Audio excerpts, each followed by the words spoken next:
My name is Mark Burgess. I will introduce myself in just a moment. Promise theory and semantic spacetime is the topic, which Andras has arm twisted me into saying something about for quite a while. He's been encouraging me to learn about active inference and the free energy principle for some time, and I was finally arm twisted to look into it a couple of months ago, actually. And gradually got to understand a little bit. So I will try to present this from the point of view of an audience interested in that. Now, I apologize that there's a lot to say.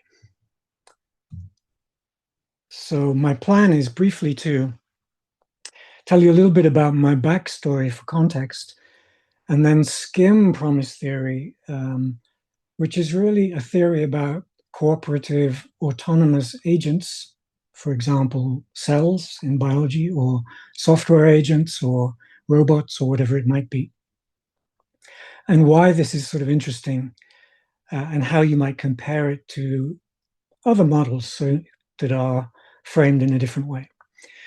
One of the things I want to point out along the way is the fundamental role of loops in process cooperation, which I think is sort of interesting to you. And I will also say a little bit about how the thing that finally sort of clicked for me when it came to active inference and the free energy principle was an interest I had many years ago in swarm intelligence and a speculation of my own about the role of information in swarms. So after much punching and kicking by Andras, he made me look into the free energy principle because of my interest in swarm intelligence. But that was a long time ago, and promise theory has come quite a long way in that time. I also want to just say a little bit about what I've learned about the limitations of promise theory, both from my own work and from other things, and a little bit about the clash of cultures. So my odyssey, if you will, began as a PhD student or a postdoc. I studied quantum field theory, gauge theories, gravity. I also spent a summer looking at complex systems. Paul Davis was the professor at Newcastle where I studied, and he used to give me all kinds of interesting books that he had the proofs for to look at, and we considered doing a PhD in complex systems originally. But I stuck with quantum field theory, and I'm glad that I did. And eventually I went into non-equilibrium systems, and then low-dimensional solid-state physics and many other things. But when I moved to Norway as a postdoc, I got involved in computer science, sort of first as a hobby, and then I was kind of dragged into it when the money fell out of physics and I was offered a job in computer science. And so in the 90s, I was sort of a pioneer of so-called intelligent agents. And I'll say this on the next slide.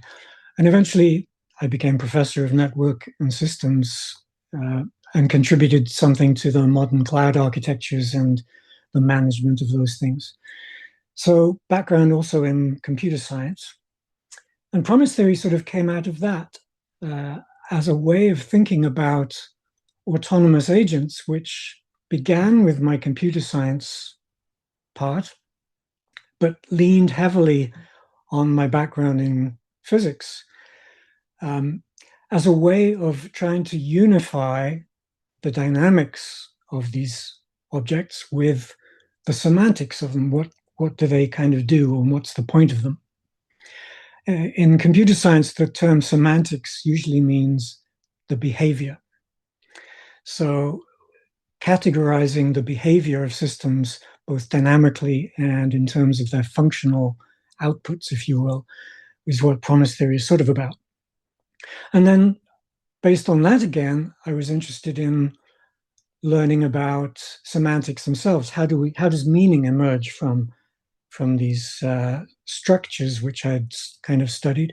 And so this concept of semantic spacetime came about, where it's about kind of describing how stories become reasoning and smart spaces become reactive. more on that as we go along. And then finally, sort of an interesting connection to you lot as an audience. Yuri Busaki read my book on space-time, smart space-time, some years ago, and I had read his book on brainwaves, and we kind of got to know each other, and I was invited to this neuroscience salon in Los Angeles some years ago.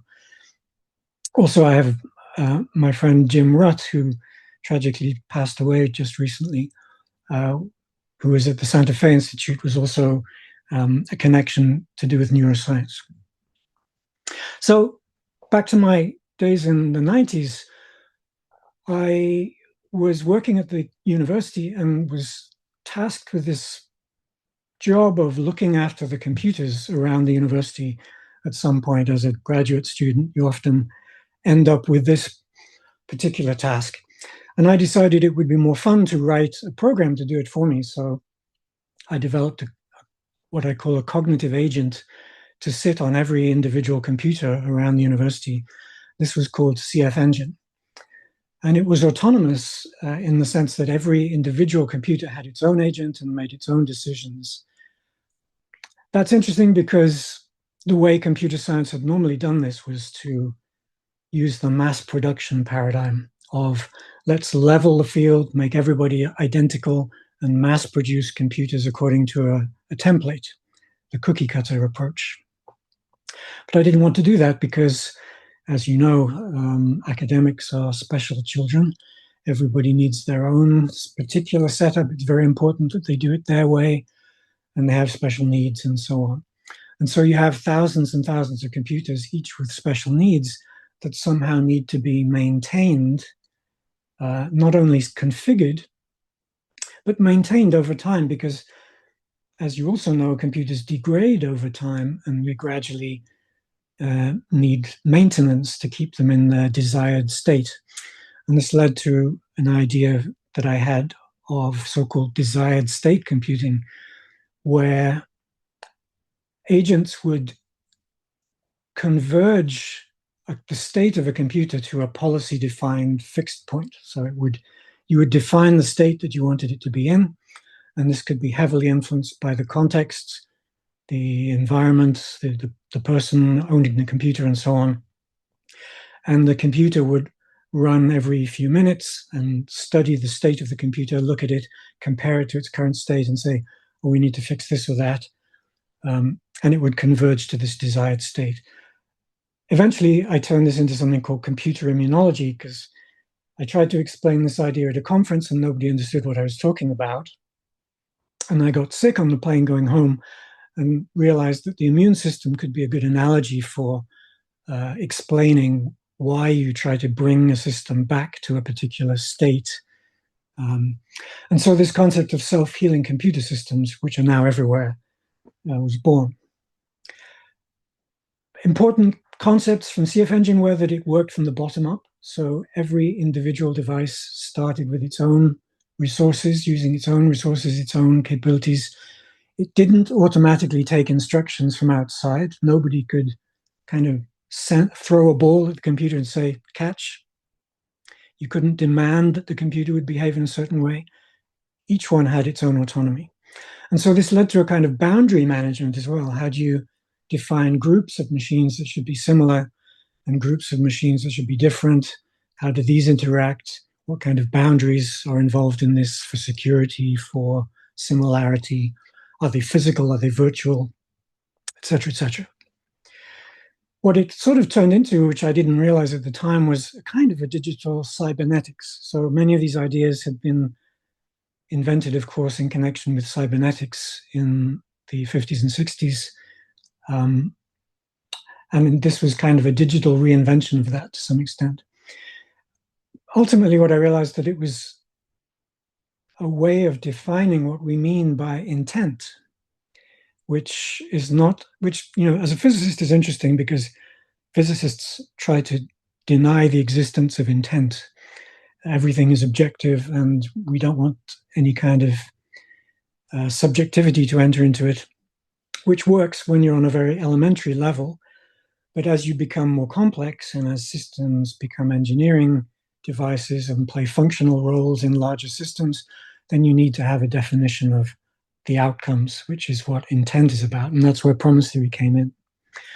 So now 20 years old, promise theory, 1994, 95-ish. This bottom-up description of the interactions between autonomous agents with finite resources. So being, the consummate physicist, I wanted to abstract this idea, not just think about computer programs working together, but any kind of agent, abstract sense that was isolated, had its own internal resources, decision-making processes, whatever they might be. How do you then build up a larger scale system cooperatively from these bottom-up components? And there's some sort of top-down constraints, of course, associated with this typically. And this was kind of heretical from the point of view of people working in computer science. They already had their own field called multi-agent systems, which was arranged very much in the computer science tradition of we must impose rules on systems from the outside. There would be a central controller managing all of these robots running around and deciding based on logical propositions what they should do. My conception of promise theory is rather different. I didn't want it specifically to be based on logic. I didn't want it specifically to be centralized or decentralized. I wanted to be able to construct any kind of cooperative assembly of cells or agents of whatever kind they may be, from the smallest scale all the way up to the highest level. And when I say autonomous agents, by that I mean causally independent things. So they ultimately have the veto power to reject influences from the outside and determine their future from the inside. So it's an idealization, but it's an important one.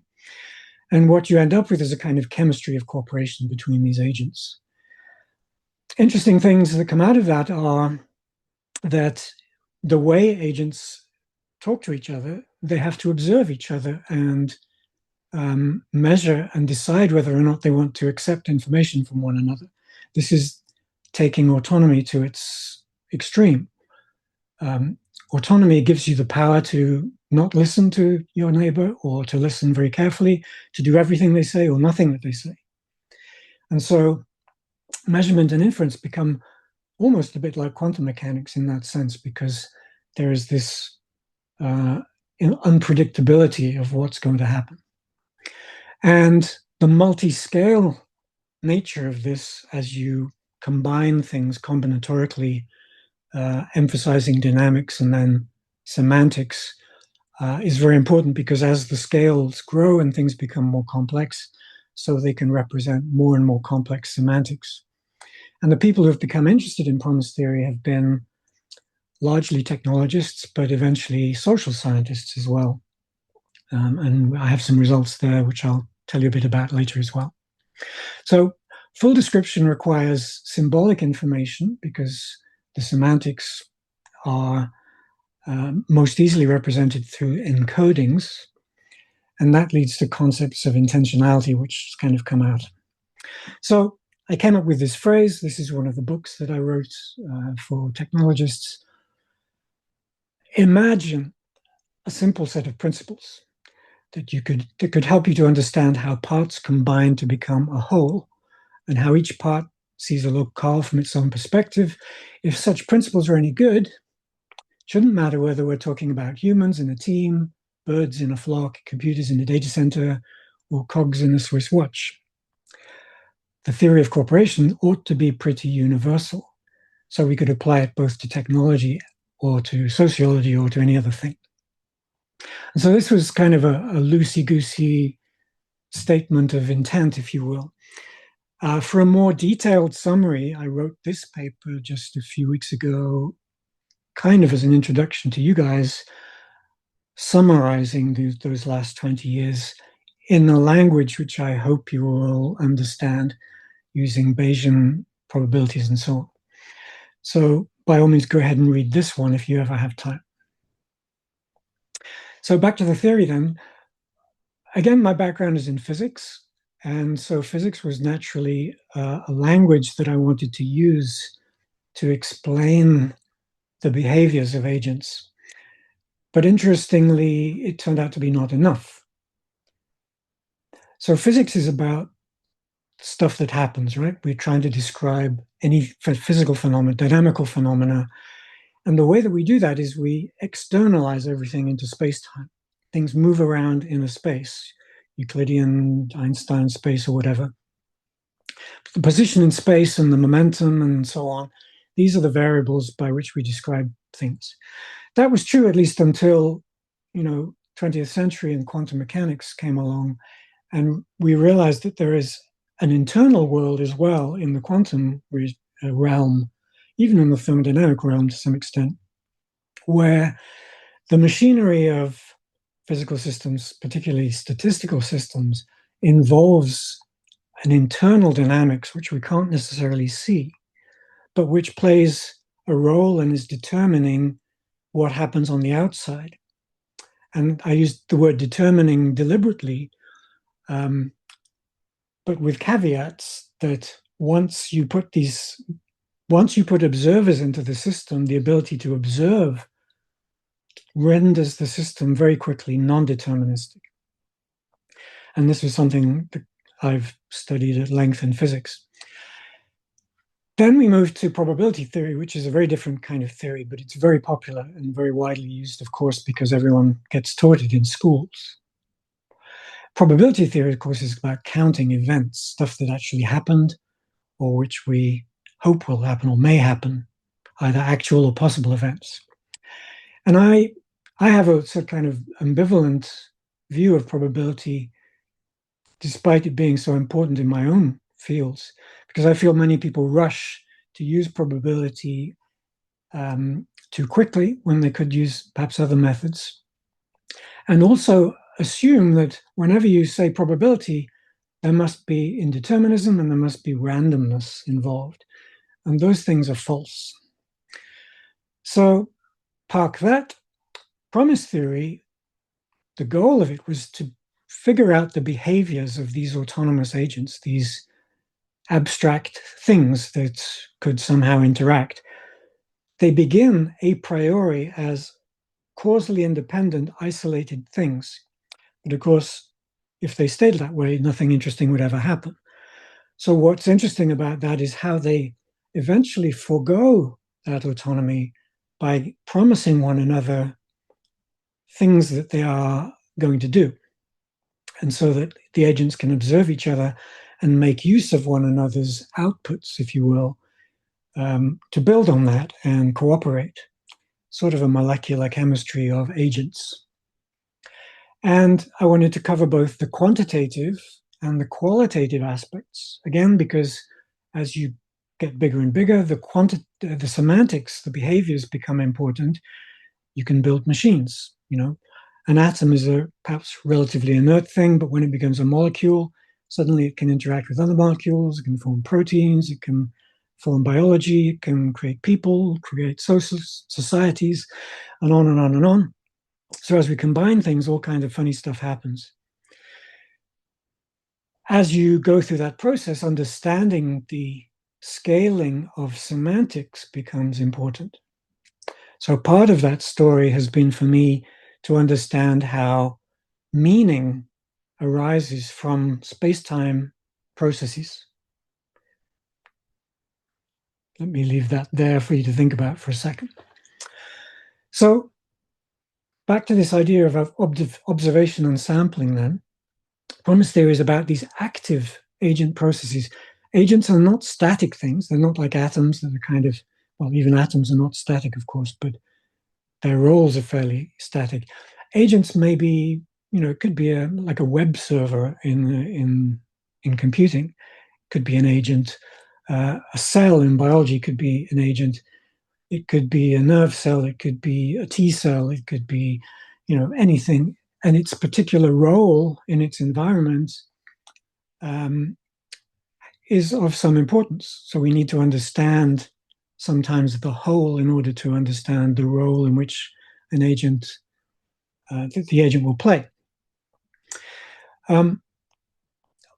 Important for me was that this should not rely on computer science types, logic, or deontics. Deontics meaning command and control, the law. And because that is the standard approach in computer science, we say, thou shalt obey these rules, and if this, then that, else the other thing. Logic is the binary discriminator of outcomes. As you scale up, that becomes less and less plausible. And more importantly, even on a very low level, things built on rigid types and built on logic are extremely brittle. They don't typically behave in the way that the systems we understand around us in nature behave.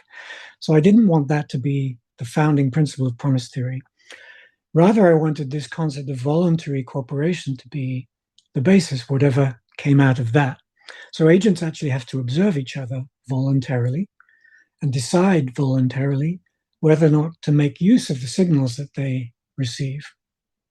In other words, whether or not to forego their full autonomy and make use of what they're seeing.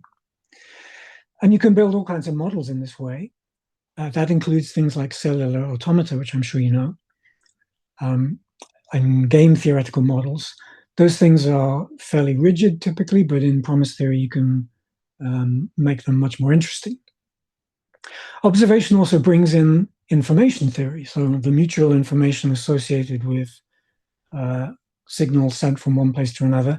And this is where non-determinism comes in, because with a bunch of autonomous agents, one agent promising X and another agent promising to observe X, you have to obey the Shannon-Nyquist sampling law.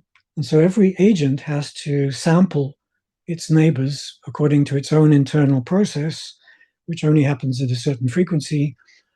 And if you are going to have perfect communication, every agent would have to be twice as fast as its neighbor, which of course is impossible. So let's say they're all somewhat similar, then that means there's only, say, a 50-50 chance that every agent will receive the signal correctly. And so non-determinism is a fundamental outcome of the transmission of information between similar agents. The thing that I don't like about information theory is that it relies again on probability, which makes it not always as useful as it could be in describing behaviors. Here's just a quick screenshot of a cellular automaton model that I built out of promise theory, showing how you could make waves propagate. So if you want to, you can reconstruct physics as virtual motion of things on top of a substrate of cells communicating in a kind of a lattice. And this is something like the double slit experiment in physics. So, okay, the axioms of promise theory then, here they are. An agent can only promise its own behaviors. That's what we mean by autonomy. No one else can promise anything on your behalf. But of course, the agent can kind of work by proxy. It can accept a role given to it by a neighbor or by somebody else and promise to play that role like an actor. That's also possible, but these are part of the rules. But it can always say no, and it can always go back to its initial state. Apart from promising things, there is this notion of imposition. And my friend and collaborator in the Netherlands, Jan Bergstra, who's a professor of logic, he was the one who pointed out that we need the concept of an imposition where one agent sort of tries to almost attack another agent or induce a neighbor to behave in a certain way, even without an invitation. And that is something we need to deal with, even if it's ultimately ineffective. And we see this actually in many of the examples of promise theory, that imposition is a relatively common approach that agents may use to try to influence one another, but ultimately it's ineffective. And the most effective systems are the ones where there is some sort of agreement between agents to collaborate with promises. Autonomy means that there are two kinds of promises. Well, maybe more, but two sort of broad types. There is an offer and a receiver, or a sender and a receiver. So there's a donor promise and there's a receptor promise that every agent can have. And if you want to send a message from a donor to a receiver, both of those promises need to be in place. And of course, importantly, everything that is sent is not necessarily received, not only because of the Nyquist law, but also because an agent can ultimately veto what it receives, or even imagine that it's seen more than it actually has. So we have to take into account errors and miscommunications. And as we get to the level of things like humans and societies, all kinds of imaginations can come from within. But ultimately, the short way to describe all these rules is to say that everything that happens in an agent comes from within. It doesn't come from without, which is the computer science view. Every agent assesses the promises given by its neighbors and ultimately decides what to make of them. So even if, a signal is sent and received properly, it may not be interpreted in the way that the sender intended. This was a thing pointed out, of course, by Shannon's colleagues about his own information theory. And we need this mechanism quite importantly when we come to cooperation. So let me just give you some pictures of these processes. Apologies for my hand-drawn super-duper graphics here, but I'm not very good with drawing programs. So here's an agent promisor and a promisee, a receiver, a sender and a receiver. This promisor promises something or other with an amount BS. People are always promising BS, right? And the receiver promises to receive an amount BR. And this BS and BR could be set-valued functions, which leaves it open to any kind of representation. As long as they're sets, then as long as the sets overlap, these promises can communicate, and the overlap between these sets will be sent from AS to AR. So that's a promise-style interaction requiring two parts. There are these other kinds of arrows that you can draw in promise diagrams. So the ordinary arrow is a promise. The block fist is an imposition. So if the sender tries to send a fist instead of an arrow, then, as Andras tried to persuade me to give this talk, I humbly accepted. I am able to receive the imposition, or I can simply wave it aside and drop it. This mechanism is really important, and it explains many things in many different fields, from physics to whatever. But ultimately, you also have to have this receiver, this cup minus B to receive something. And then there's this alpha R symbol is the assessment made by the receiver of the promise pi, which tells you something about how this is received and what it means to the receiver, how it's going to be used. All this becomes important when we try to scale agency by cooperation. So let's suppose this big red agent depends on the results of promises from three others, A, B, and C. And its job in this system is to produce some other promise, D, which depends on A, B, and C. We write this as a conditional promise. And this is the basis of functional behaviors and, again, this kind of molecular chemistry of cooperation. Now, this notation reminds you a little bit of Bayesian statistics, Bayesian probability. And while this conditional promise implies a conditional probability under assessment, this is not the same thing as a Bayesian probability. And it's not the same thing as what is commonly called Markov blankets in your fields. Although there is some relationship between these two, which I don't want to go into here and now, but I've written about that in the paper that I mentioned to you. So be aware that there's a slight difference between these things, but similar things are representable. Now, this has an important consequence, this dependency. What if agents don't actually know what another agent is promising, but they can observe it and still make use of it? There is this principle in promise theory called the downstream principle, which is important because it kind of turns causality on its head. In physics, we assume that causality, or we generally assumed in the past at least, that causality came from upstream, right? Somebody sends a billiard ball, it hits something else and transfers some momentum. So the sender is responsible for the transmission of action downstream. In promise theory, because of autonomy, it's the opposite.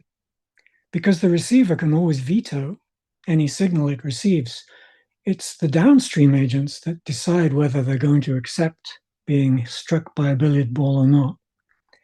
So this turns causality on its head and makes inference important for cooperation. So this causality reversal is called the downstream principle. Ultimately, the agents that are most downstream have the largest role to play in determining the ultimate outcome of a chain of causality. Very important. Okay, slight change of subject. Park that idea. Back to this probability thing. So promises behave in a certain sense somewhat like the role of a potential in physics, like potential energy or force. Now, potentials were kind of an upstream bias shaping a downstream behavior traditionally, but again, this downstream principle changes that a bit. And it also brings up a related issue to do with promises. Again, my colleague in Amsterdam, he thought it very important to deal with this concept of trust, particularly when promises approach the human scale. You know, we don't really talk about trust when it's molecules, but we do talk about trust when it's people or companies or society. But there is a corresponding idea about trust, which plays a role also at the level of molecules and physics. And it turns out, which I accidentally stumbled upon, this connection that trust is really just a representation of energy as we understand it in physics. And that there are two, from the perspective of promise theory, there are two manifestations of energy or trust, which correspond to potential energy and kinetic energy. So as agents assess one another's promises and their behaviors, whether they keep their promises or whether they don't keep their promises, you build up this assessment of one another. Is the neighboring agent likely to keep its promise or not? A measure of its trustworthiness, if you will, the probability that it will keep its promise, or its effective potential for keeping promises. And that translates into a kinetic response, which is how often the downstream agent would sample the upstream agent to see if it had kept its promise. Okay, I need your service, so I'm going to sample you to check if you're keeping your promise. And I'm going to sample you more and more often if I mistrust you, or if you have low trustworthiness, to make sure that you're doing your job. And that costs work. So this energetic action relationship between, as signals are sent downstream, has the semantics of trust. Excuse me. It has the semantics of trust, but it also corresponds to energy. And rather beautifully, this idea can be tested. When I was collecting data from Wikipedia about the cooperation of humans in groups, we were able to show that this leads to a direct prediction of the Dunbar hierarchy. You know this this social brain hypothesis that the reason we have a neocortex is to process social relationships on some hand-wavy level. And this predicts the size of a group that a certain individual could work to keep its relationship with. So the more intimate the relationship, the smaller the group becomes. The more fuzzy the relationship, the larger the group. But we have these scales. The Dunbar number for sort of friends is 150, for work colleagues is about 30, 40-ish, and so on. And there's this hierarchy.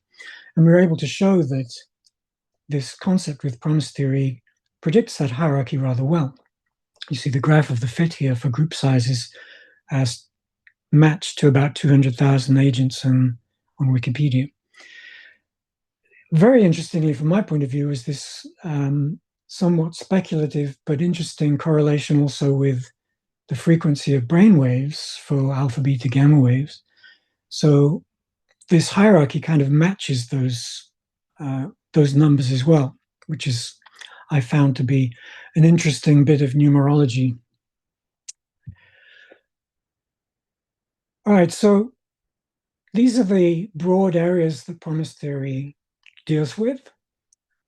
You can try to ask the question, what would space-time look like if you built it out of agents? And my answer to that was written in this book. It's a semi-popular book about the concept of a smart space-time or semantic space-time.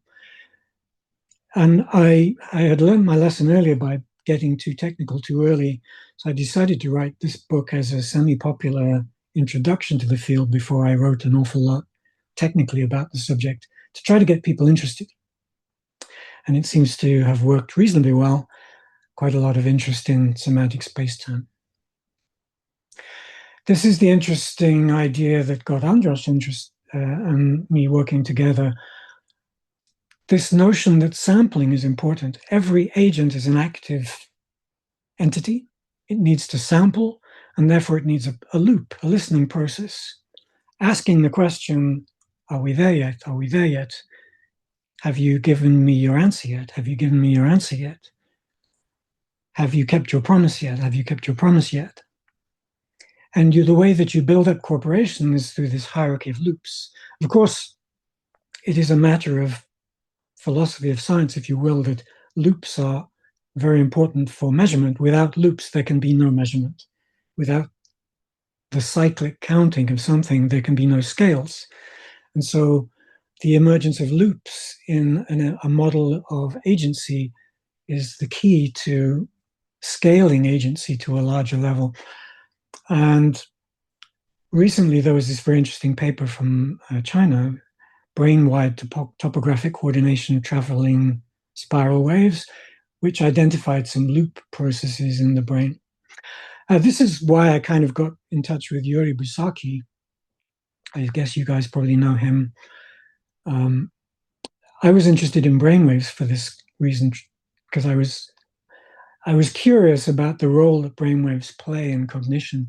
And so I wanted to learn more about that, which led me to being invited into that world a little bit.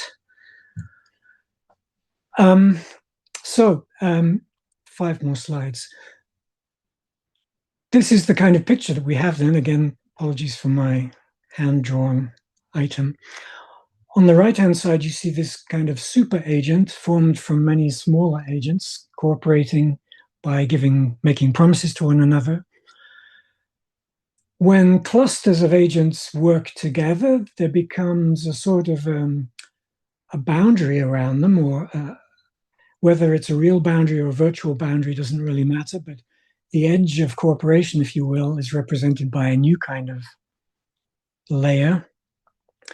And on that larger scale, new promises can effectively be given by that cooperation. So scaling, of course, is very important. And this is why you can never fully reconstruct a system only from a single scale. This is why computer science gets scaling very wrong again and again, because they really only understand the operation of a single scale, an API, interacting with another API, and try to understand everything from that. But in order to understand cooperation and scaling of agency, you need a multi-scale system. And every agent at any scale ultimately becomes a kind of a cognitive thing, because it's receiving something and it's giving something in some sort of loop. And its internal assessment is deciding the outcome that it's promising on its edge. So no matter how you view this as something in technology or in biology or sociology, there is this kind of cognitive loop as to how it interacts with its surroundings. And this is what sort of clicked for me ultimately with the active inference part. In the beginning, I didn't see a connection.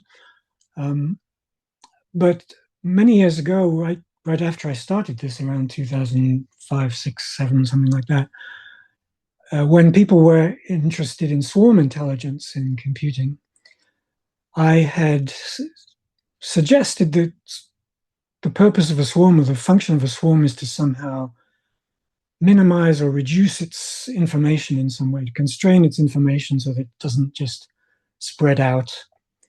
And using various strategies around that, stigmergy being one of them, of course, the externalization of memory being an important mechanism here.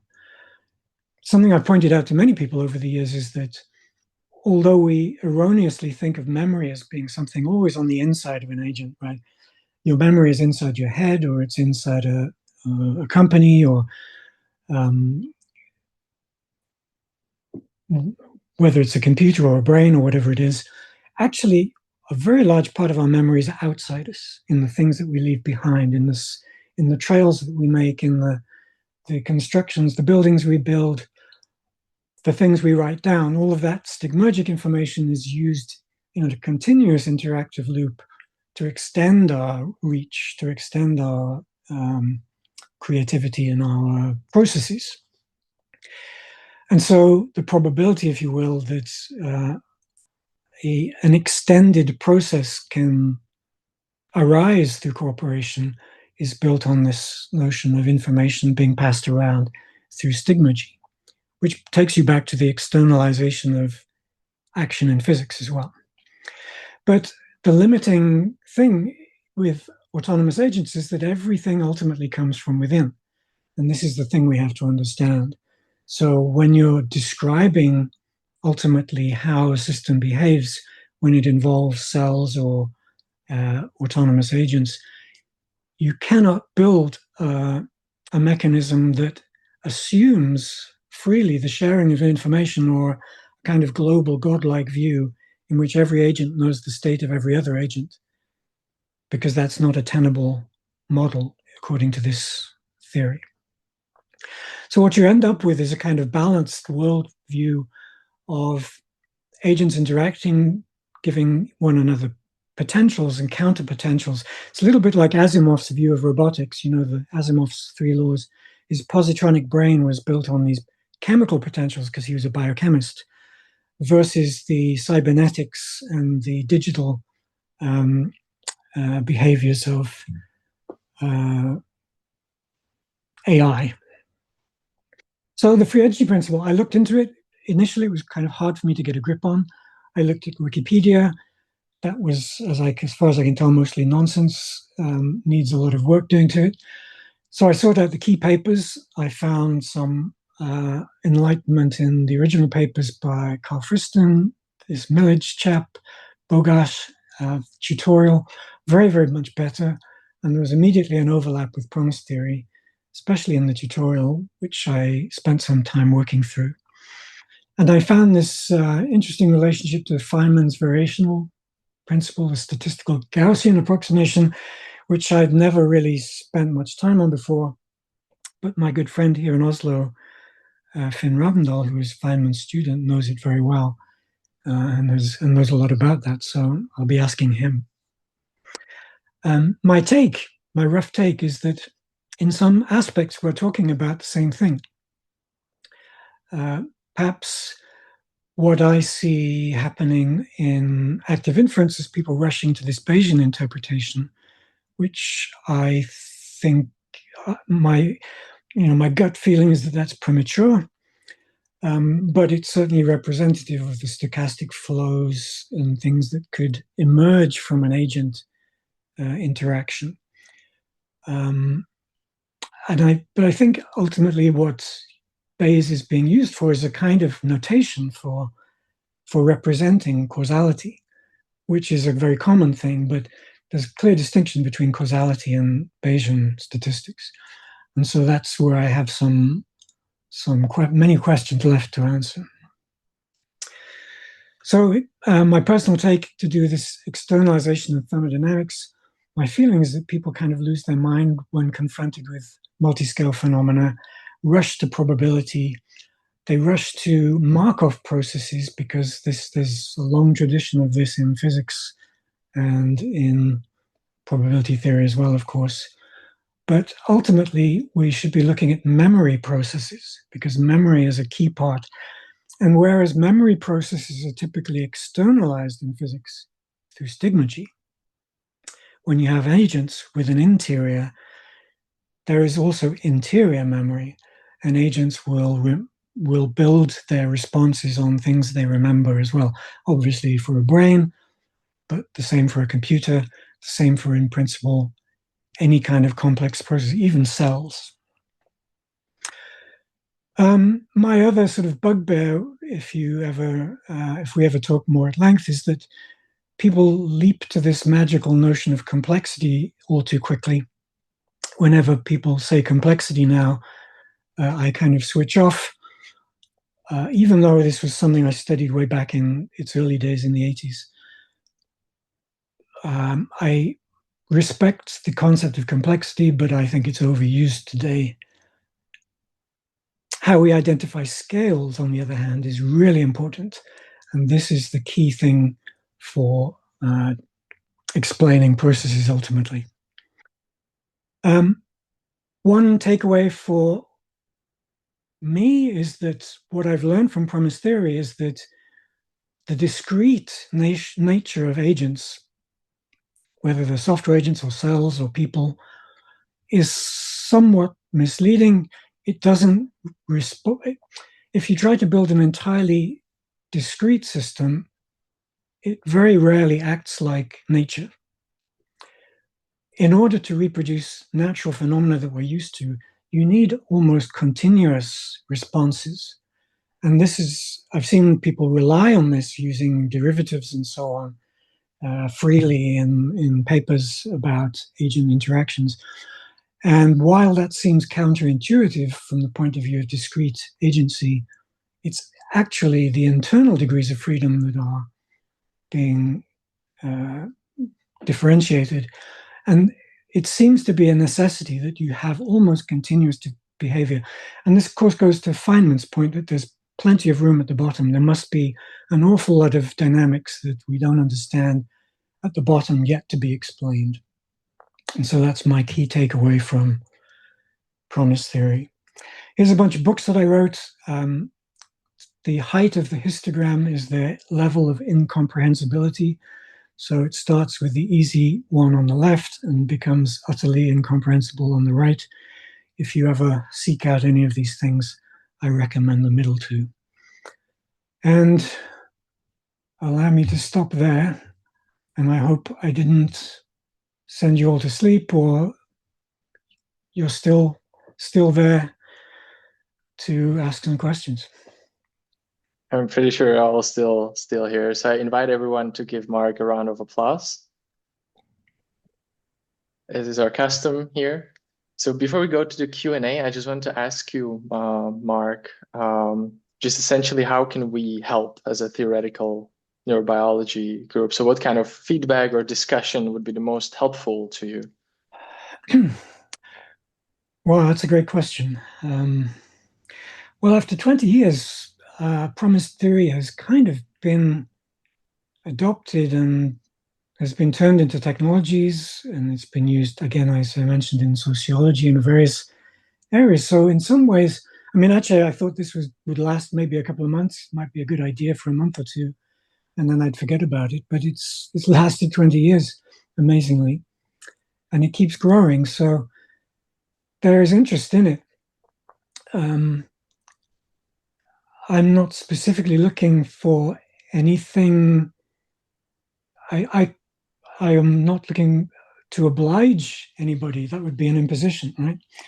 But I promise to listen to all kinds of feedbacks. And I'm, of course, always interested to hear what other people think of this concept, how it possibly relates to your own work, whether it could be used.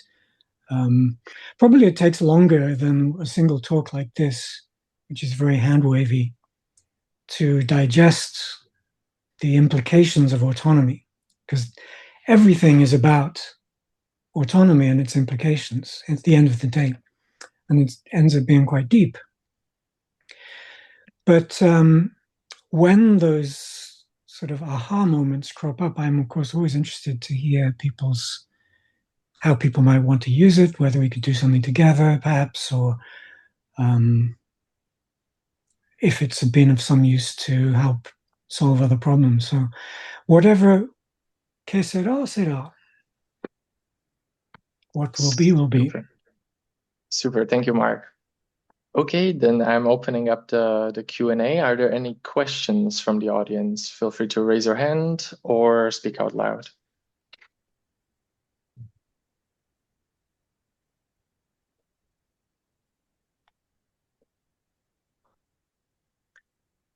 Yes, Georgina, please feel free to jump in if you have a question.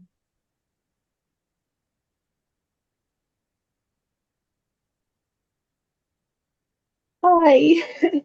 Hi, I'm Georgina. I'm from Australia and I have a background in cognitive psychology. First, I want to express my gratitude for Mark's remarkable presentation because my background is in such behavioral science, and this is probably the first time I've experienced such a technical address on theories and computational models on that aspect. And it sounds like, sorry, I'm a bit nervous.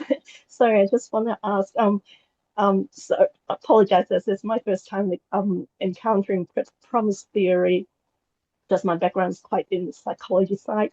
It sounds like to me that that promise theory and all the implementation has quite all the full gear to implement as an agent that could think by itself. It's almost reminds me of AGI already.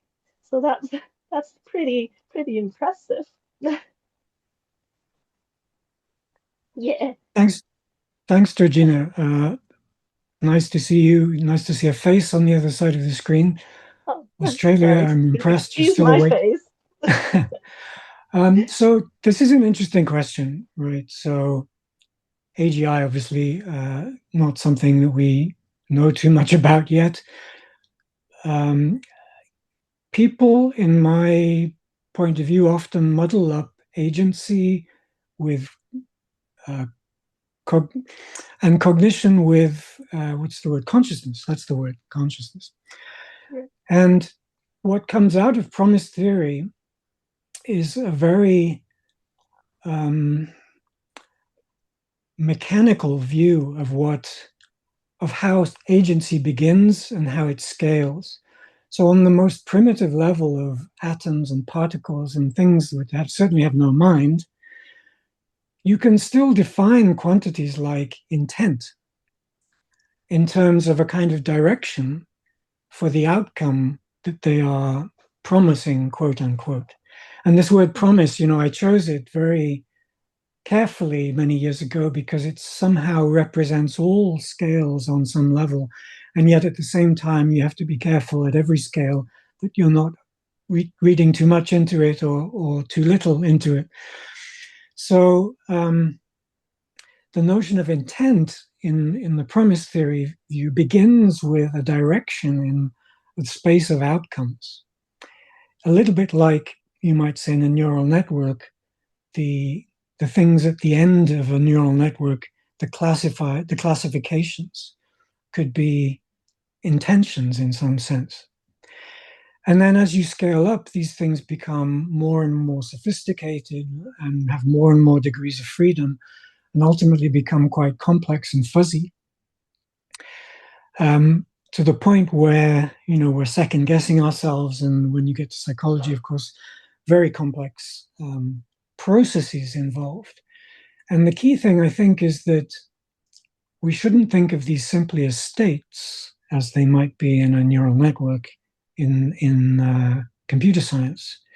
But we should think of this as being a kind of an active or living process, that the process producing an outcome, distinguishing itself from other processes, is the thing that generates the semantics ultimately. And always it's the receiver downstream that interprets the meaning of it. And those things take some time to absorb, but I would be very interested to hear when you've had time to think about it. By all means, email me or whatever.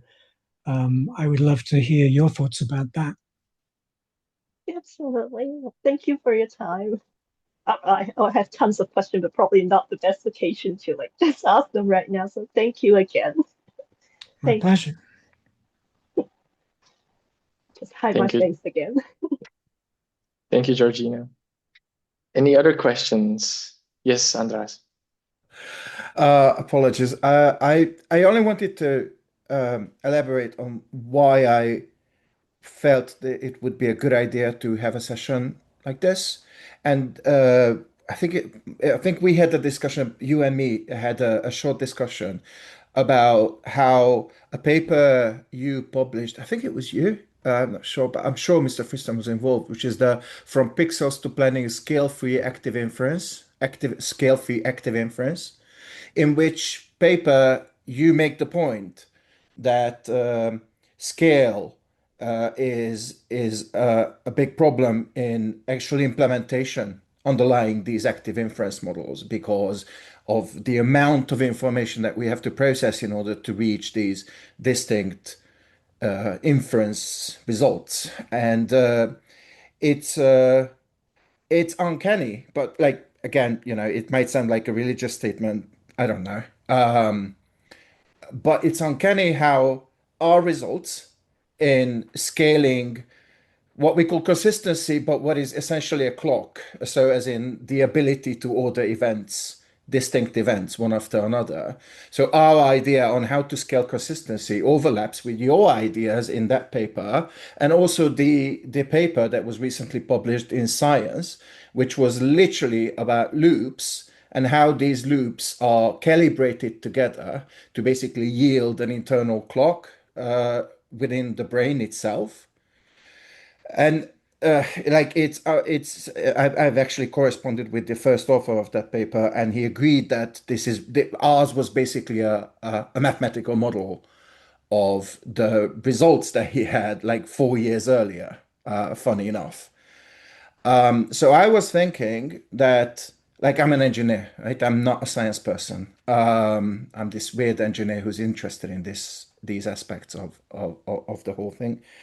So I was thinking that our infrastructure and our knowledge in these sort of scaling these sort of systems up, which is a hard problem in computer science, might come very handy to your endeavors in scaling active inference models.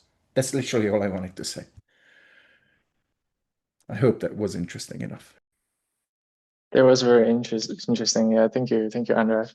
So I think this is a good bridge actually to for the Carl's part. There are many words floating around that might be relevant. So Carl, please.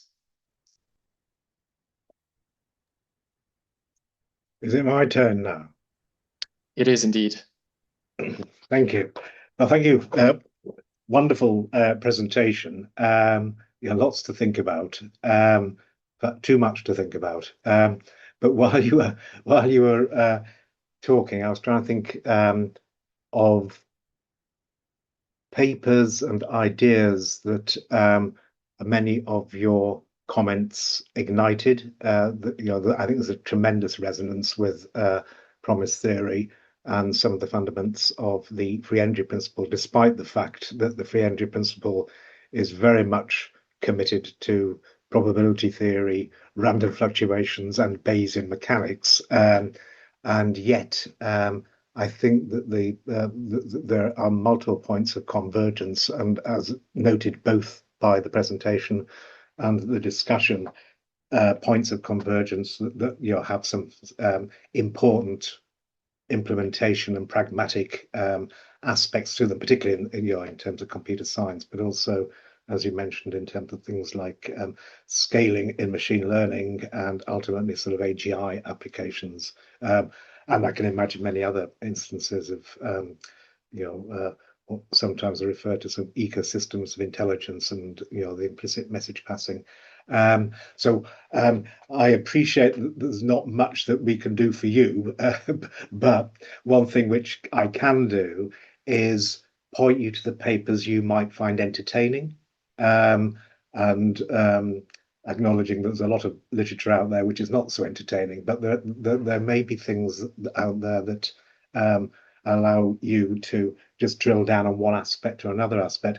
I don't think it's going to materially change your approach to promise theory, but what it could do when you write your next book is just provide a little bit of endorsement or substance or join the dots to another branch of thinking. And I do repeat, I think there are distinct branches of thinking here.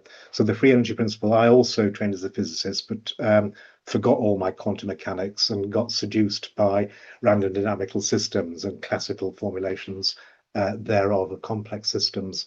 So I repeat, the free energy principle starts with random fluctuations. It starts with Fokker-Planck formulations, and in virtue of that, has a deep connection to Feynman's variational principles and much of his work.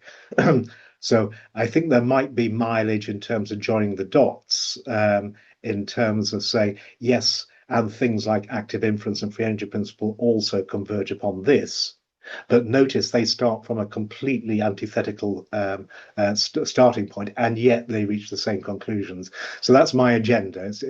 I'm just going to tell you what I know about in light of what you have told us. That last exchange about the scaling loops, separation of temporal scales. I think that's very astute. To solve the scaling problem is not to build bigger, larger and larger and larger language models or get bigger and bigger and bigger data. It is to understand, I think, the physics of scale invariance, and address the scale by reapplying exactly the same principles at each level or at each scale. And as soon as, of course, you do that, you've got loops, if you like. You cannot avoid loops in the very simple sense of bottom-up and top-down causation, reciprocal message passing, however you want to frame that, and that that also, I think, resonates well. I'll go into all the different sort of ways one could think about this in terms of loopy physics, but things that come to mind are the circular causality in Haken's synergetics, implicit in the slaving principle, the same kind of separation of temporal scales into fast and slow that you get in, say, things like central manifold theorem, the practical issues of message passing of an asynchronous sort in reactive message passing on graphs when you have this kind of separation of temporal scales.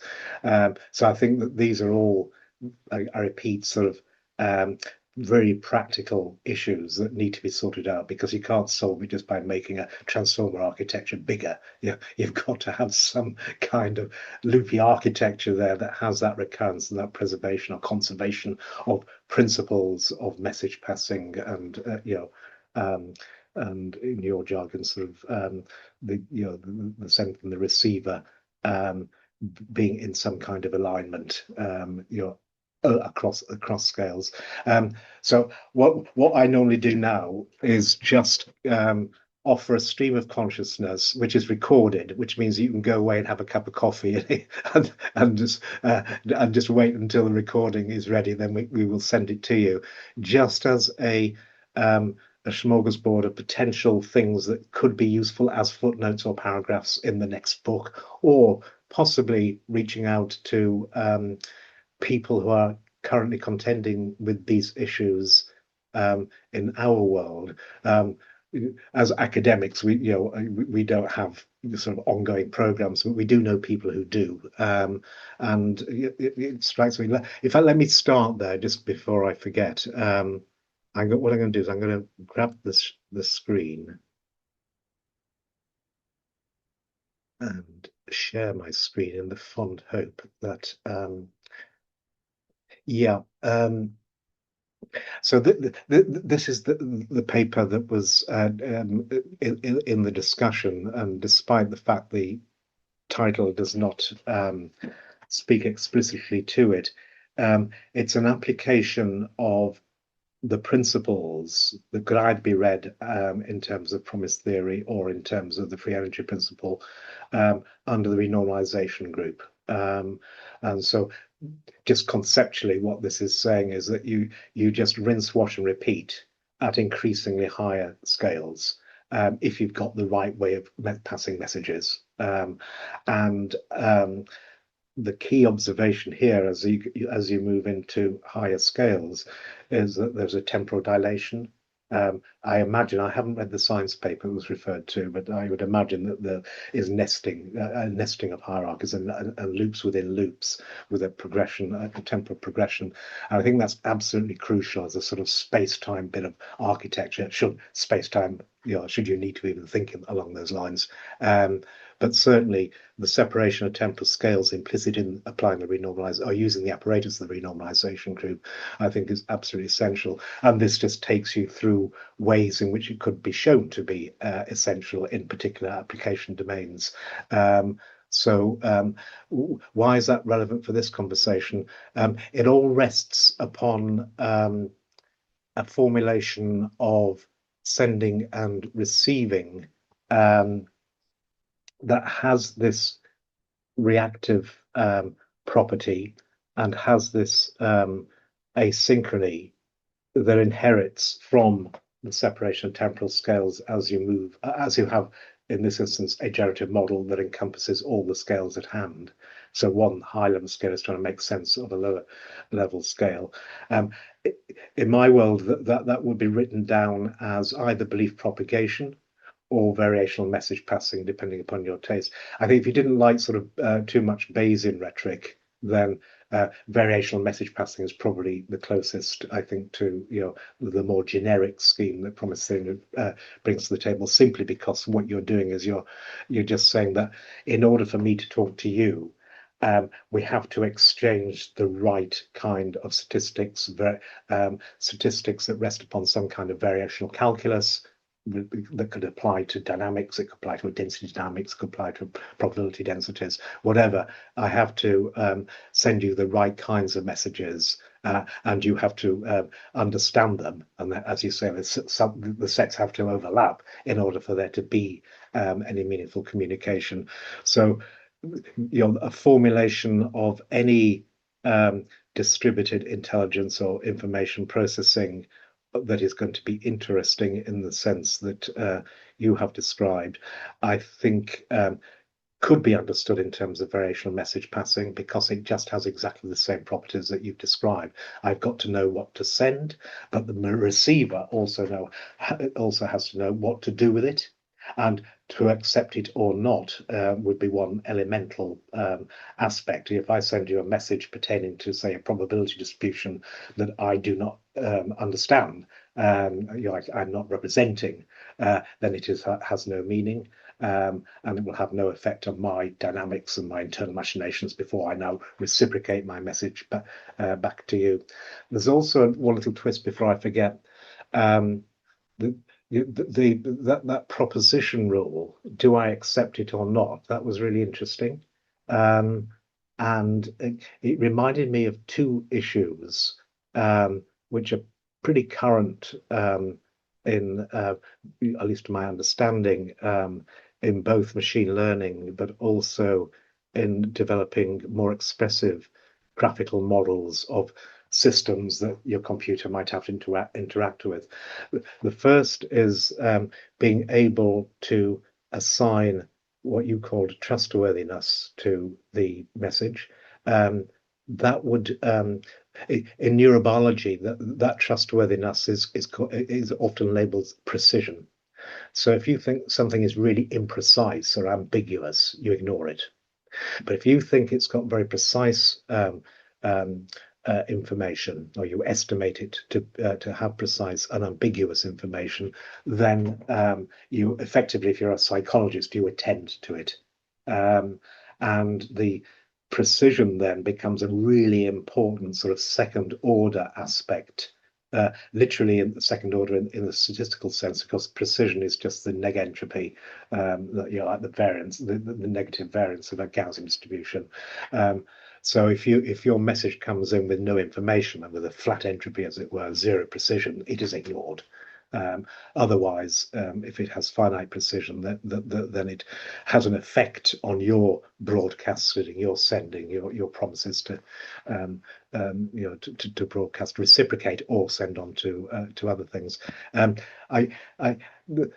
One way in which that's important in machine learning is that is at a very elemental level the secret source of attention heads in transformers, which in turn explains the rise of large language models and chatbots. It is the raison d'etre for big tech this half decade. So it does strike me as a really important consideration. The other thing which is less celebrated, and it's only currently being explored, to my knowledge, in research and development, is that you can switch attention from one node to another node in these graphical models. And what that basically means is you're flipping the edges, you're changing the edges, or you're reconfiguring the edges over which you pass your messages. And that now can itself, and indeed you refer to that explicitly when you were talking about the imposition thing, do I accept this or not? And that is itself context sensitive. I think that is a function of pi. What that means is the edges now become conditioned upon the states of the machine, and that's really important, because you don't get that in most fixed graphical architectures, say UNets, transformers, variational autoencoders, whatever. You don't get the notion of a latent edge, or an edge that is state dependent. And I think that's going to be really important when it comes to having scaling graphical models in the right kind of way to deal with that kind of context sensitivity, where the context just is the state that each node thinks it's in, and in this state, these are the nodes that I listen to. These are the ones that I will be imposed on by. And in my limited practical experience, that becomes really important in things like, say, navigation, say in drone research, that what you are looking for. And well, take a simple example in terms of having allocentric and egocentric representations of a terrain over which you're flying. That means that as you move around, things don't change. Things will change in your egocentric frame of reference, but they don't change in the allocentric frame of reference, which means that if you want the two frames of reference to talk to each other, which usually you will, then that means the edges or the mappings between the two, or the conversations between the sort of allocentric agents and the egocentric agents, have to change in a lawful way. So that will be another nice example of sort of the importance of conditioning the imposition or the edge on pi. Anyway, I digress. This paper is not about that, but it is a really useful summary of belief propagation and marginal message passing on graphical models. And I've shown it for a second reason, well, two reasons, just to highlight this senior author here. And second, just to note that in speaking to your commitment to semantics as read in computer science, and yet working with continuous variables, part of the course graining implicit in things like the renormalization group sometimes manifests as a mapping between continuous representations and discrete representations. And this paper basically considers these kinds of hybrid schemes where you've got an interface with the real world, say a Rumba or an autonomous vehicles LiDAR feed, and then slowly, as you get deeper and deeper and deeper into the graphical model and the requisite message passing, things become coarse-grained and classified. This is a child on the road. This is a stop sign. And that sort of begs the question: what kind of messages would basically be required to talk from the continuous to the discrete and back again? So this particular paper sort of drills down that, because it's likely that's how the brain is organized, and it did strike me as a sort of, and it might be interesting from your perspective when trying to deal with explain to people why semantics is important, because immediately as a neuroscientist, when you talk about semantics, I assume you're talking about words and natural language programming and computational linguistics, which is all about discrete state-space models. Usually it's all about sort of hierarchical traditionally processes, or the discreteness you get when you get the softmax operators in large language models.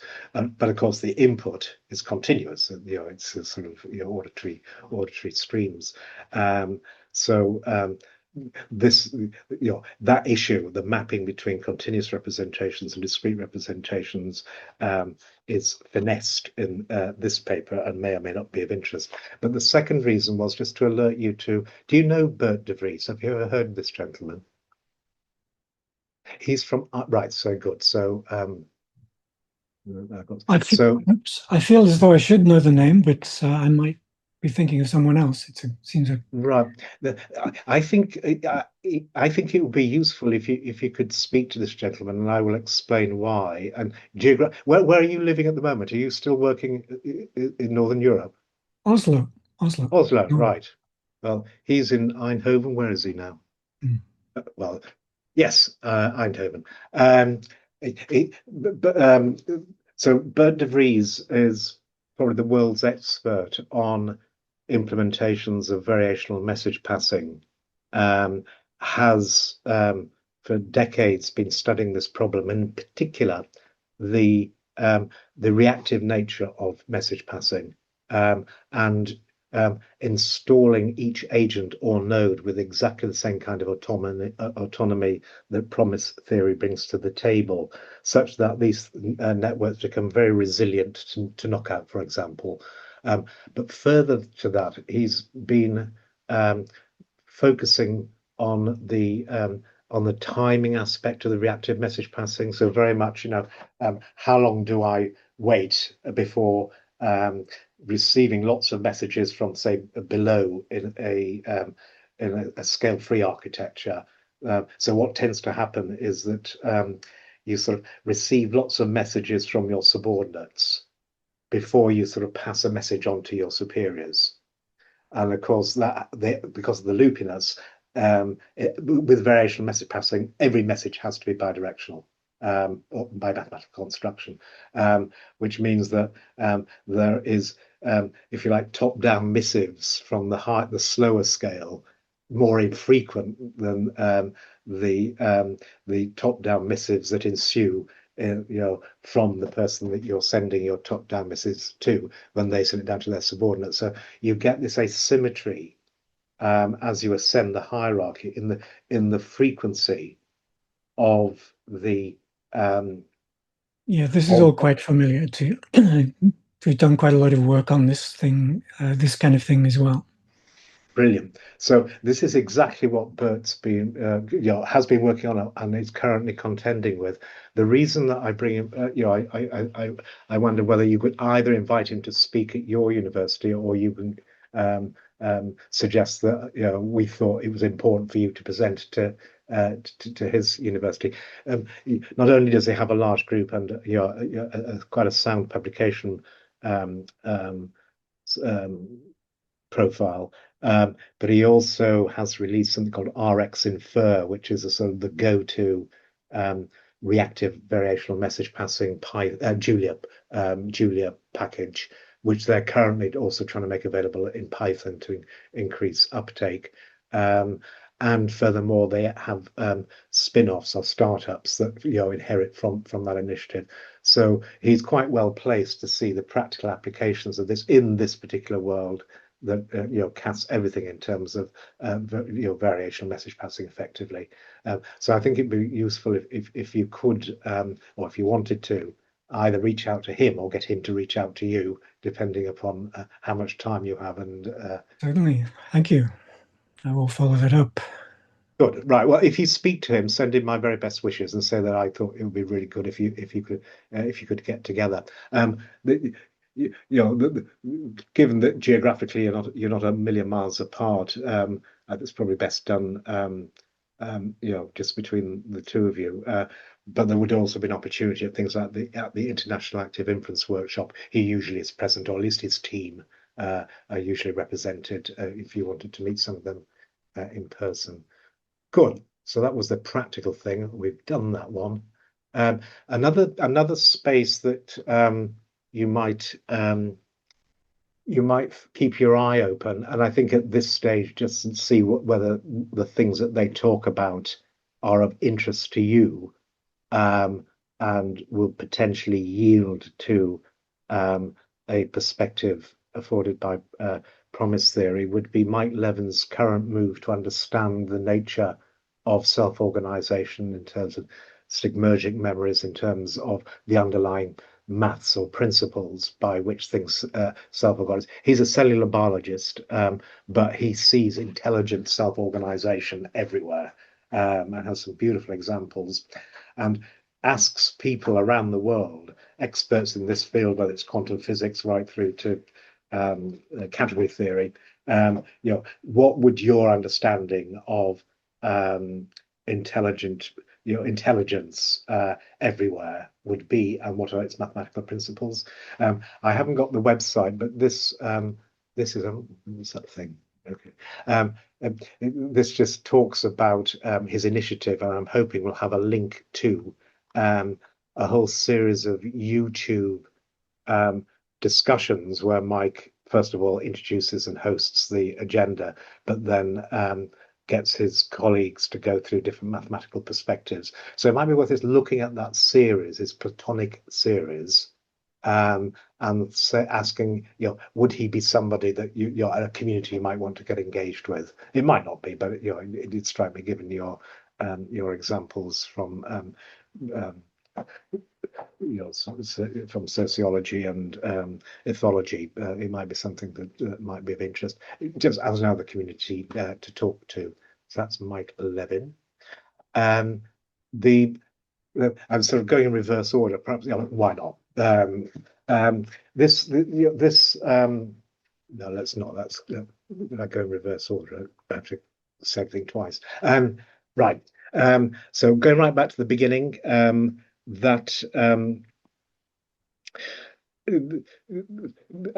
repeat, I think there are remarkable points of convergence and conclusions starting from the free energy principle and the position in which promise theory currently finds itself in.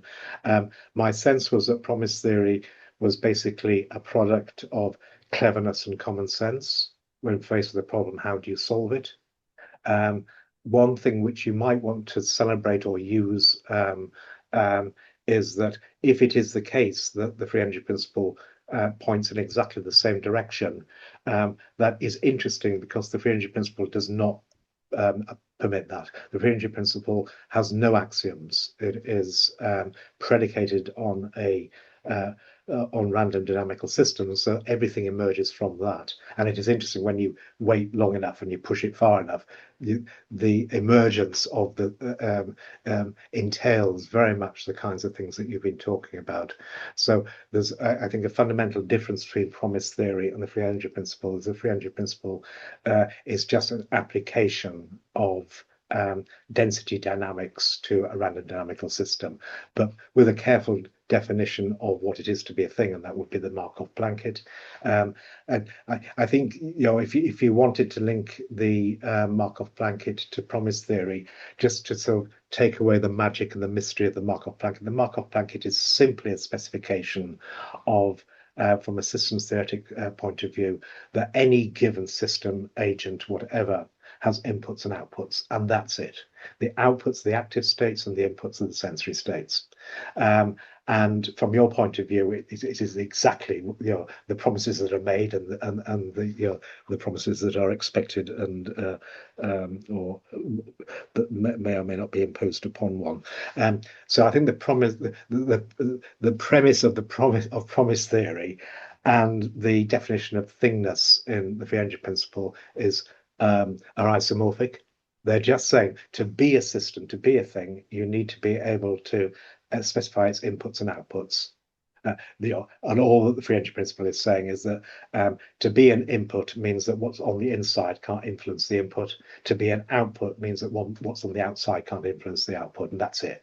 It's as simple as that, really. And then with that, that sort of influence constraint definition or stipulative constraint, one then moves that into the space of probability theory through the Fokker-Planck formalism, or more elegantly into the path-integral formulation of Feynman. And when you get to the path-integral formulation of Feynman, you can then start to derive things like intentions. So the one example of what is an intended behavior under the path-integral formulation, it is just a description of the attracting set that is a solution to your random differential equations or stochastic differential equations. If you knew that attracting set, the kind of states in exactly the way that you were describing your early work with the computational immunology, that there is a state you want your computer to be in, and any deviations need to be repaired locally and autonomously. That's just a definition of writing down the right kind of dynamics that bring you back onto your attracting manifold or your attracting. This is excuse me for excuse me for interrupting, but I actually have a paper which may match this one quite closely about path integrals and how the interpretation of path integrals as a generating function for a discrete path generates that set of interactions. So it would be interesting to compare those things. Brilliant. Yes, and although the way you phrase that again, it sounds as though you're coming at it from that end of it, and we're coming from the other end, and the meeting in the middle, which would be lovely. The particular reason I liked, I think you will like this paper, which is not like the Wikipedia one. This is a proper Feynman-esque treatment of the free energy principle. It's just that it does draw the distinction between different kinds of things that have a particular input-output kind of specification. One interesting thing which I was reminded of with one of your graphics was a situation in which the system on the inside, the computer on the inside, the Pi, is itself composed of lots of subagents, and some of those subagents don't actually see the outgoing messages, which means that you can now read some of the internal subagents of any given agent as effectively preparing, promising, or inferring what's going to be sent or done, how you're going to act. And of course, once you read the role of such subagents or nodes within a large agent or computer as such, then you can call those intentions, because the outputs are going to be, the outgoing messages are going to be you acting upon your world, whether it's a computer network, World Wide Web, or driving a car, an autonomous vehicle. That basically means that these things hold intentions because the action is going to be consequent upon them, and the maths is really quite interesting, because of course if you don't know the consequences of your outgoing messages, then those consequences become random variables. Although I know you don't like the random variables, but as unknown hidden variables. Which means now you have to take an expectation over the energy functionals. And I mean this in exactly the same spirit that you decomposed the effect, from my point of view, the implausibility as expressed by negative log probability as a potential. That the free energy is that, it is a potential, literally. And free energy business is saying you're trying to minimize that, well, you have a gradient descent on that potential. But the interesting thing is that you can express that expected potential or expected free energy in terms of an expectation over the unknown consequences of my outgoing message. And that leads to an expected free energy, which has different kinds of intent, of both an epistemic sort and a constraint sort, where the constraint is that the one that the cognitive computer immunology would aspire to, keeping the system in its most likely states, in its attracting set. But the twist here is that there is another aspect to this. It will look as if the system is also trying to avoid ambiguous messages, or sampling ambiguous messages, which brings us back to the importance of the imposition and the sort of negation of some ambiguous inputs. That is an emergent property of the path things take when certain things or certain subsystems have internal dynamics that are sequestered from the actual output, and yet it's all integrated. So I thought that might be an interesting way of linking intent in the spirit in which you were talking about, and different kinds of intent that inherit from certain kinds of systems. Not every system would not apply to a single-celled organism or a thermostat, but it would apply to you and me when we get sufficiently deep, that this separation of scales, and particularly temporal scales, means I can't actually see my action upon the world or my outputs in this particular instance. So I thought that might be interesting. Now, what's this one? Oh, and then that's an application of these ideas to federated inference, which is this paper just speaks to a number of points you were talking about. The importance of having an overlap between the sender and the receiver, that in this formulation would be the requirement for a shared generative model, so the meanings of the messages are shared between two agents. And then the question is, how would that emerge? And using numerical analyses, this shows that it can emerge just by minimizing the energy that you were talking about, or the free energy, but also to a certain extent the attentional, the trustworthiness part of the energy, namely its precision or inverse ambiguity, by simulating sort of evolution in a very trivial sense. So that there were things here which I thought you might like, which can be cast as potential minimizing processes when you federate everything. Looks fantastic. Leading to good. This is just read this for fun, but if you notice on the previous one, Connor Hines was one of the key authors. This paper is written more for psychologists and social sciences and ethology, and it just celebrates what would happen I put it out when you started talking about trustworthiness, because this is exactly what this tries to get at. Who do I listen to? So I think, if I remember correctly, it's simulating ideological positions on the basis of tweets. But whose tweets do I listen to?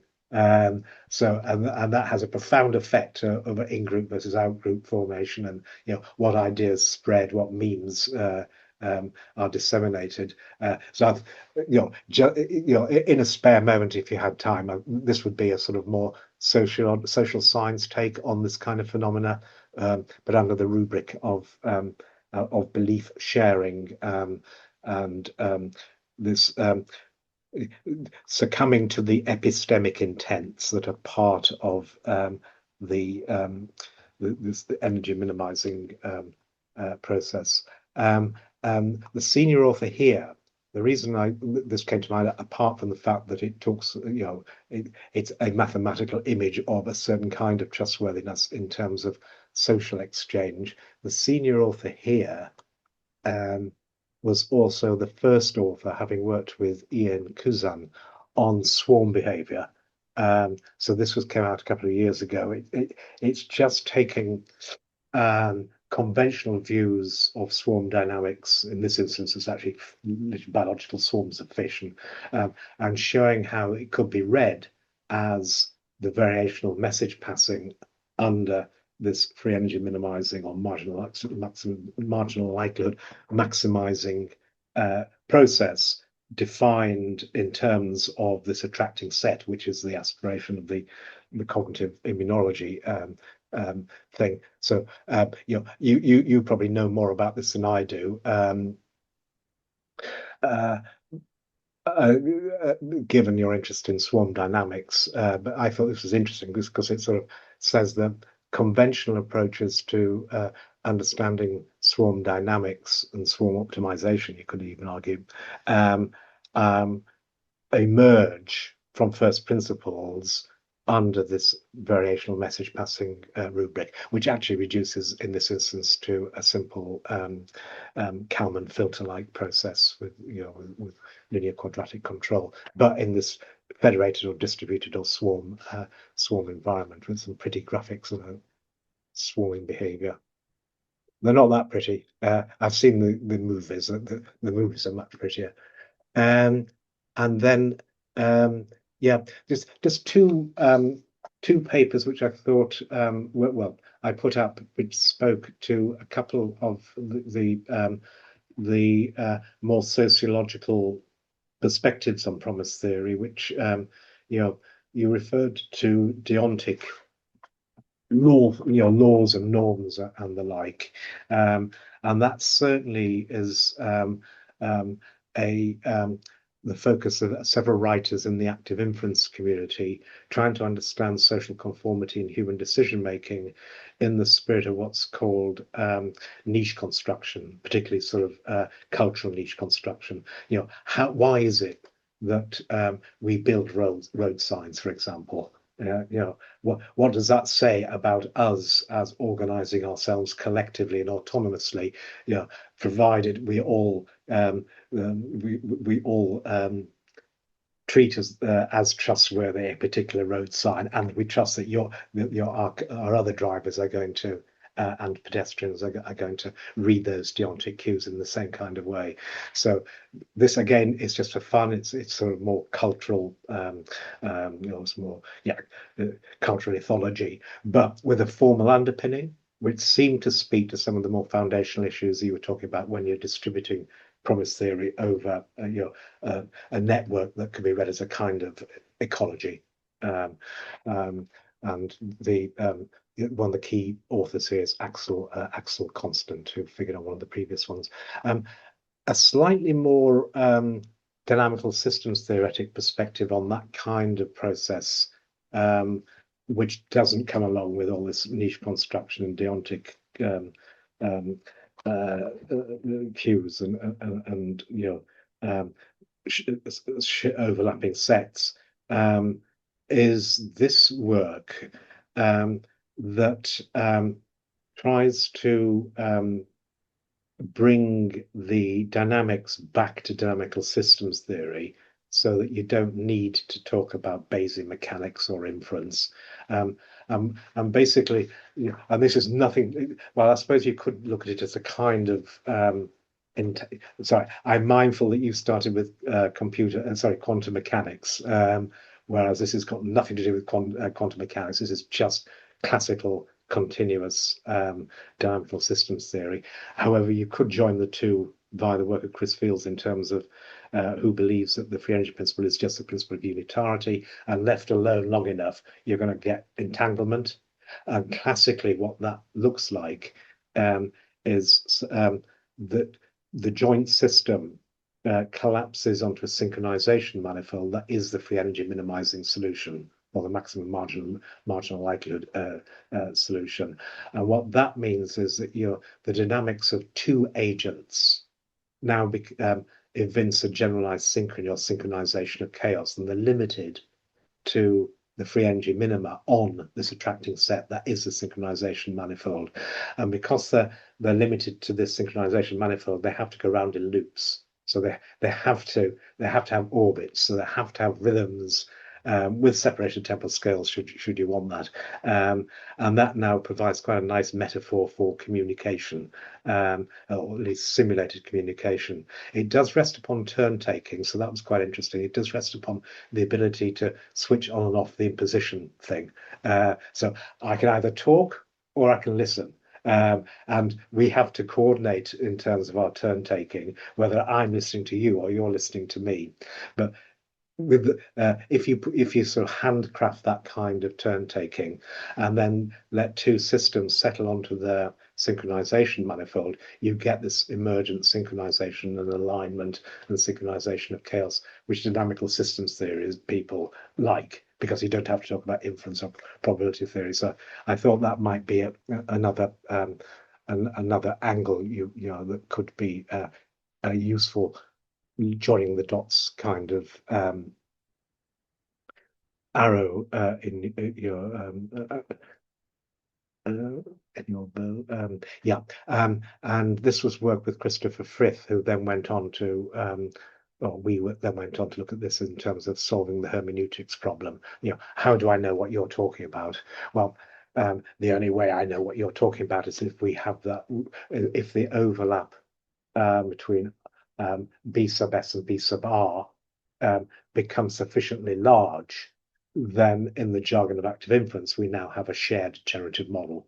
We are committed to the same space of beliefs or representations, and that means that we can actually talk to each other. So again, this is an illustration of the emergence of that increasing overlap that enables communication that is expressed in terms of dynamical systems, in terms of this synchronization of chaos, very much in the spirit of Huygens. So I thought you might like that.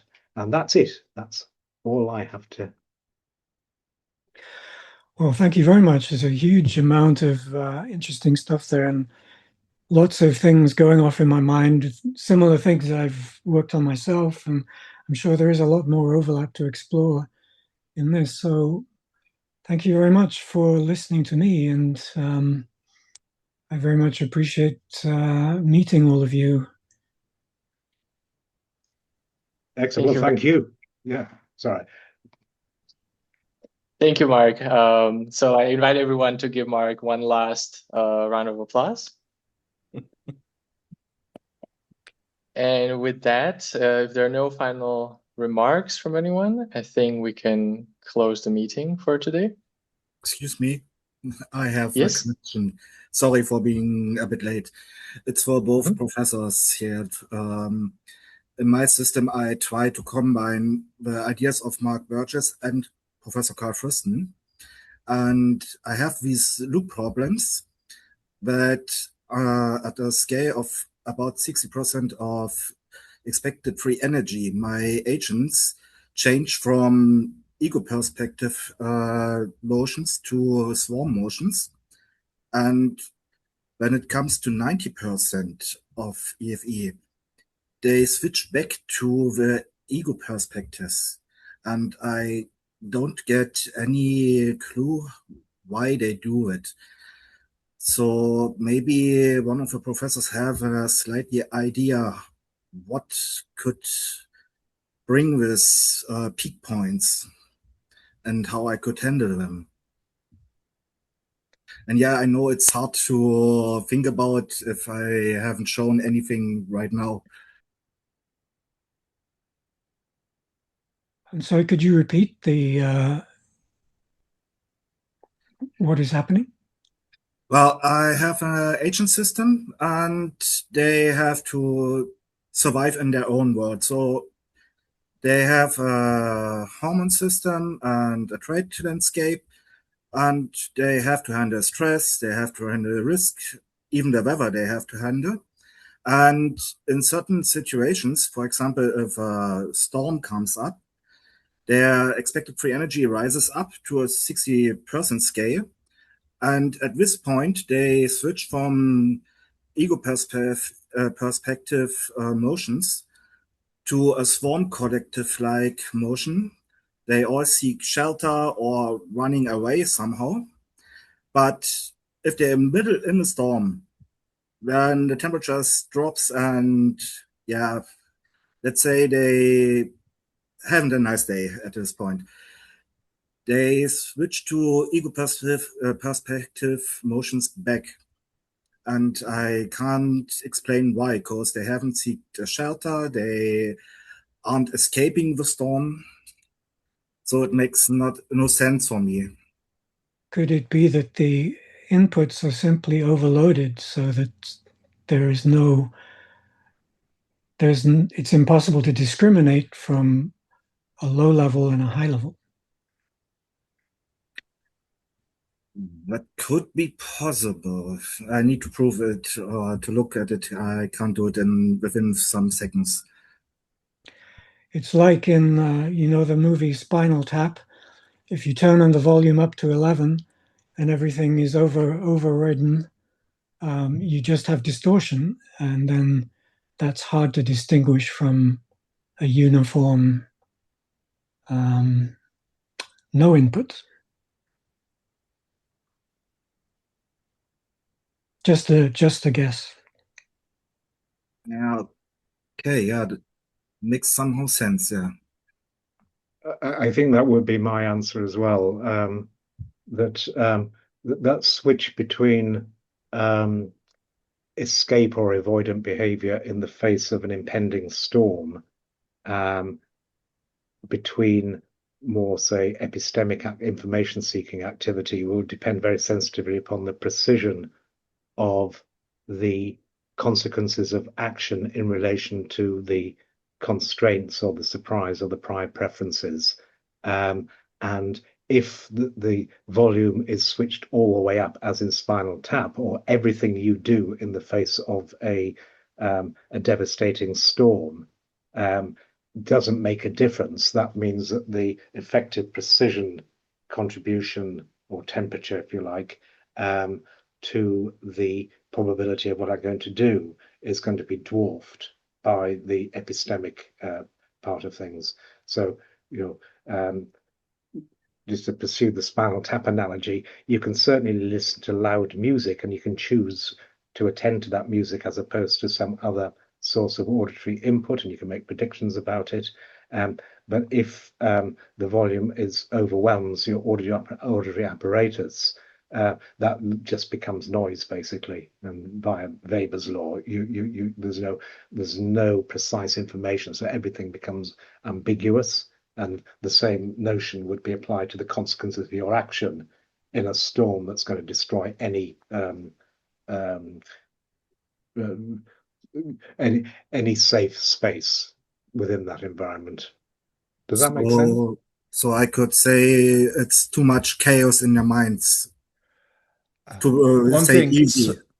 One thing I would like to add, even though I wasn't directly addressed, I'm sorry for barging in like this, is that a clock is incredibly useful when it comes to demarcating sections of meaning and then sort of merging them together, so that to know that you're not overloading any one single node, because you now have a single order from the perspective of the observer. This is actually what our paper is about, so that we have separate observers, and the separate observers make sense of their own timelines using their own clocks, so that local time can move faster and global time, they can still fit into a global time. So I'm just suggesting that a clock, I always use clocks when it comes to knowing whether a particular agent would be overwhelmed by all the information that is approaching it, right? Because it establishes an order, so you know exactly where you are there. It sort of gives you order from the chaos. Sorry now. Yeah, thank you. All right, lovely people. I must go, but it's been a genuine pleasure to meet all of you, and I hope won't be the last time. Same. Thank you very much, Mark. Bye bye. Bye bye, everyone. Bye bye.